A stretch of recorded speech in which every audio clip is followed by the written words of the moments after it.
Hi, welcome to our five-part video series on how to prepare for the holiday time and remove stains from your carpets in the event that an accident happens. We're going to start with the basic kit that you'll need to have on hand using three household items that are common to you. One is dish soap. We recommend Dawn dish soap because it's very effective. Two is a bottle of hydrogen peroxide.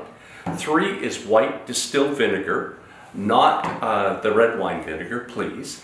And then a couple of tools you'll want to have on hand would be a microfiber cloth or a roll of the towels, paper towels, a nice big spoon, a spatula, a couple of the disposable gloves, and you might want to keep this in a kit, and that like a bag that you have so that it's readily accessible when that spill happens. So we've talked about having the three products that are household, and today I want to show you is how you can make your own inexpensive solution with those three products. We'll start with hydrogen peroxide. Typically you'll buy hydrogen peroxide from your grocery store, and it can be a 3% solution, and change the top on the bottle. You may want to put a sprayer on that, but you can use it directly.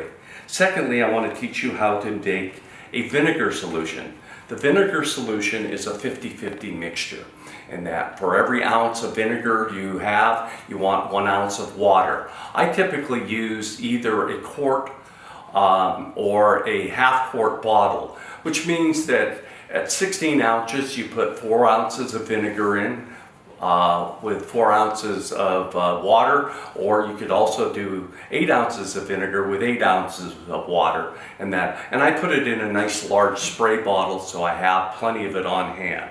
Last, I use the Dawn liquid soap, and Dawn liquid soap is very, very powerful. So my suggestion is always use about 1 tablespoon of Dawn for 16 ounces of water in a spray bottle. That way you have now your detergent solution.